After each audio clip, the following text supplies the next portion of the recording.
Rahul Mamkootathil, who's been arrested.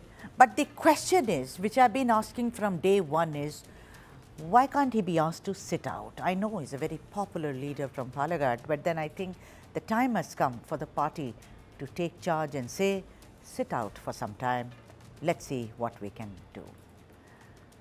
Now, the thing is that he's been suspended already, and now Rahul Mamkootathil was arrested on Sunday in connection with a fresh rape and criminal intimidation case. This marks the third such case against the Palakkad legislator.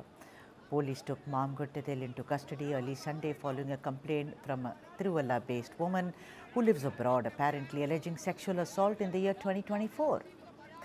Rahul Mamkootathil was later remanded to 14 days judicial custody by the Pathanamthitta magistrate.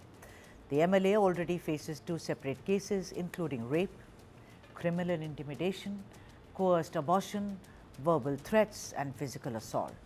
The Kerala High Court had granted him interim protection from arrest in those earlier cases.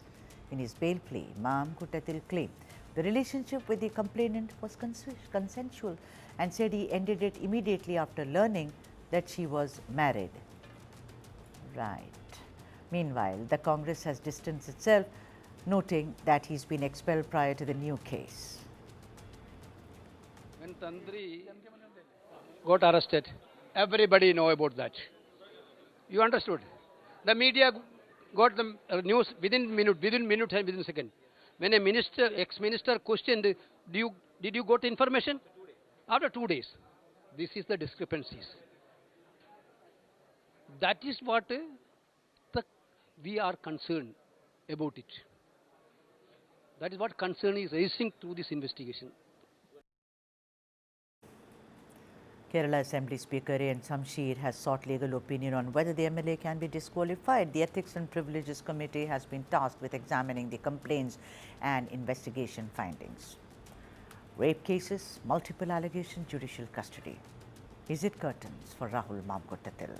First, let's listen into Malayalam actress Rini George, who earlier came out against Rahul's misconduct, and then we go to the debate. As we all know, this is the third complaint coming out against this MLA. So he's got arrested now. Already we know this is a genuine case and ladies are coming forward. I'm saying that many other women are there who are they are not ready to talk in public, but I am saying that all girls should come up and should say their problems, and they should find their justice. And this is what I am saying. All right, I have with me Raju P. Nair, spokesperson for the Congress in Kerala. Thank you, Mr. Nair, for making the attempt. Curtains for Rahul Mamkootathil. He should be shown the door, disqualified. What is your party thinking? No, the party has taken action against him even when there was no written complaint. And when the allegation was made public by Rini and George itself in the first interview, the very same moment we have taken action against him. He was suspended, and later there was a written complaint in the police, and they were FIR was registered, and he was denied bail. We expelled him from the party. So he is no more in the Congress. So whether he has to resign the MLA's post or not, it is up to him. If he has any shame left, he should resign and publicly apologize to the people of Palakkad because they had put their trust on them. And within a span of almost a year, he has actually brought shame to that entire voters in Palakkad. So it is up to him. If he has any shame left, he should send a letter to the speaker resigning from the MLA's post. Very well said, very boldly said, I must say, and congratulate you on behalf of a lot of us women that you said if he has any shame left, he should. But Mr. Nair, it doesn't seem like he's very shameful. Even in this case, he said, wait a minute, it was consensual. Wait a minute, she called me to the hotel room. Wait a minute, but I knew, but I left after I found out that she was married. What nonsense is that? Having a relationship with someone where you do not know that the woman is married. Yeah, that is up to him. It's quite natural. Yeah, it's up to him. But I think that, during elections also he came and voted. He had a hero's welcome. We've seen Shafi Perambil also, initially standing up. Mr. Sudhakaran also saying, let's stand up, let us wait and see. It is only Medi Sadishan who, and now you, Mr. Nair, who's speaking that look. That's absolutely wrong, because the entire party was against it. There was not even one person who had raised an objection of suspending him from the party or dismissing. But then there was a delay in the legal process. Maybe some people thought that it's after all any accusation has to be brought before the justice, and it has to be fought well for taken up by the government.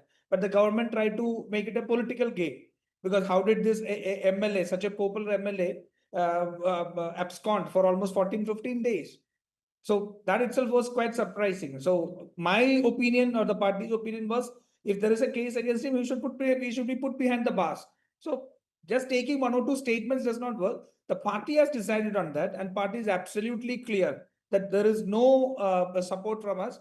And he has to take the call, because the party does not have any authority to tell one expelled person to resign. He's just outside the party, so we don't have any authority to tell him. We are not in a position to give him a whip. So it is up to him. It's his personal thing. But when this news comes out, we understand that there is no personal self-respect also for this guy. So what can we do?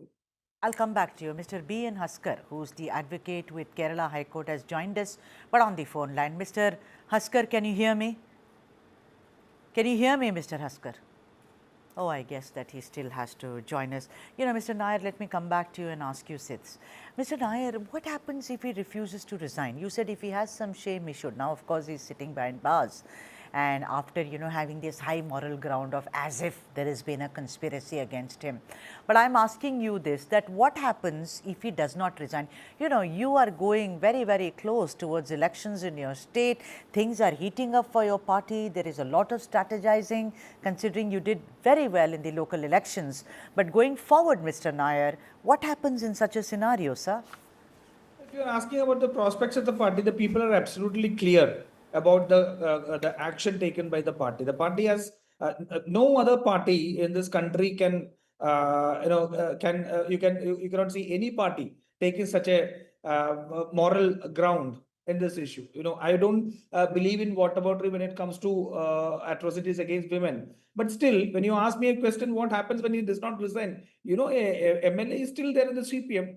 Mukesh, who is facing the same charge of rape and even forceful atrocities abortion and atrocities against his first wife. Ironically, it is the Women and Child Minister, Ms. Veena George, who had interviewed him back in 2016. So there are many cases where Shengar in Unnao, who was the MLA till the court convicted him. And now the government is trying to, write off the sentence, which the Supreme Court had objected.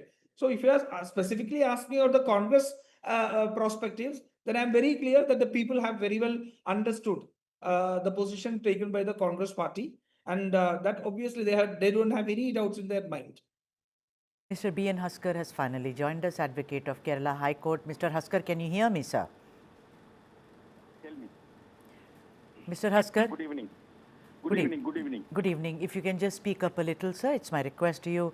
Mr. Haskar, tell me something that in the earlier case, the court had given him protection from arrest. But in this, he was arrested ASAP. People want to know, why did that happen? See, earlier two cases, what happened is when the information received by the accused person, who is the present MLA of Palakkad, what he has done is he approached the Honorable District Court for an anticipatory bail, and that was denied the District Court, and later he approached the Honorable High Court, and the High Court has granted him an interim protection, and that is the reason why he was not arrested in the first case. The second case, the District Court itself granted anticipatory bail. The third case, here in this case, is forceful miscarriage, and there is DNA results are with the survivor. So that is the reason why the government has taken a very crucial stand that the information should not leak to the this accused person. So immediately, the police acted on upon the receipt of the information from the survivor. That has happened only in this case. And this is the crucial question arising in this case is that there are DNA results, the evidence regarding DNA results, the evidence regarding CCTV footages, call detailed records of both the survivor as well as the accused persons are there with police. They have collected the entire evidence and produced before the magistrate court right now. So there is every chance, and they are planning to give the final report within few days, that is within 90 days. So if the final report is going to file, he is not going to release on bail. Even if his only argument is this is a consensual sex, but what is happening is a forceful miscarriage, which is alleged against him, is under section 313 of IPC, which is going to be very hazardous to him, both legally as well as politically. So you are saying that in this case there is enough evidence like a DNA, and apparently, I do not know, the woman lives abroad, must have reached today or tomorrow. But the same evidence was not collected in the second case, is it? The earlier case? I don't know, there have been several cases. Correct, because the DNA samples have been taken and the report has been obtained by the survivor herself. All right. And with her, before giving the entire evidence, has been transformed to the police through the chief minister. That has happened in the third case. The first case, it is only a consensual sex. On a bare reading of the entire allegation, we can come to a conclusion